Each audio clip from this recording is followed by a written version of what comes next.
আমাদের পাড়ার জগাদা অনেক খোঁজ খবর নিয়ে নিজের মেয়ের বিয়ে ঠিক করলো।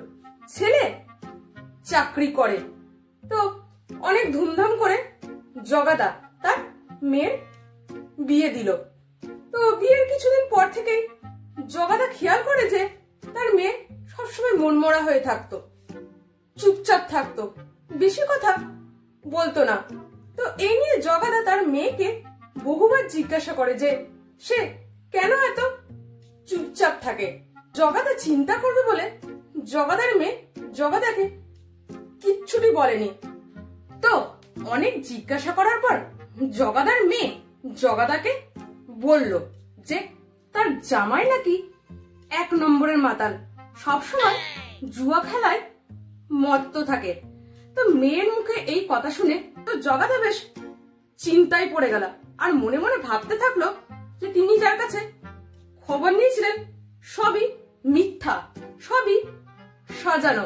তো মেয়ের মুখে এই কথা শোনার পর জগাদা ঠিক করলেন যে তিনি তার মেয়ে জামাইকে নিয়ে এসে তার ঘরে রাখবেন, মানে ঘর জামাই রাখবেন, আর জামাইকে শোধরানোর চেষ্টা করবেন।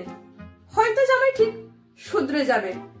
তো অনেক চেষ্টা করেও জগাদা তার জামাইকে শোধরাতে পারলেন না। না থাকতে পেরে জগাদা ছেলের বাবাকে ফোন করে বলল যে বেয়াই মশাই, আপনি আমাকে মিথ্যা বলেছিলেন কেন? আপনার ছেলে তো কোনো চাকরি বাকরি করে না, আপনার ছেলে একটা অপদার্থ। তো এইসব কথাগুলো আপনি আগে বলেননি কেন?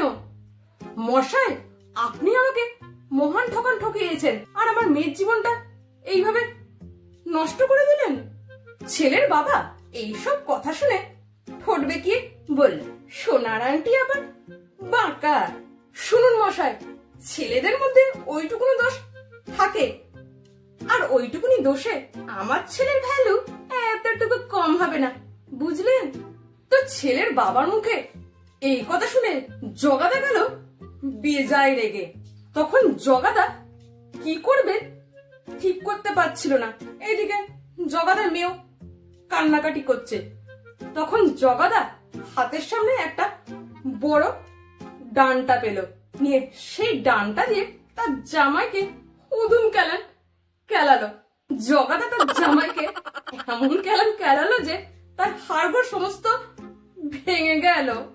ভালো করে মারার পর জগাদা ছেলের বাবাকে ফোন করে বলল যে বেয়াই মশাই, আমি আপনার ছেলেকে আর রাখতে পারবো না, আপনি এক্ষুনি আপনার ছেলেকে এসে নিয়ে যান। তো ফোন পাওয়ার পর ছেলের বাবা এলো ছেলেকে নিতে। ছেলের অবস্থা দেখে ছেলের বাবা জগাদাকে বলল যে আরে মশাই, আমার ছেলের অবস্থা এ কি করেছেন? ওকে এত পিটিয়েছেন কেন? হ্যাঁ, কোন সাহসে আমার ছেলেটাকে এতই পিটিয়েছেন যে বেচারা উঠেও বসতে পারছে না? হ্যাঁ, কেন এরকম করলেন বলুন, জবাব চাই। তখন জগাদা ছেলের বাবাকে উদাসীন ভাবে উত্তর দিল যে আপনার সোনার আংটি একটু বেঁকিয়ে দিয়েছি, তবে তার ভ্যালু একই আছে।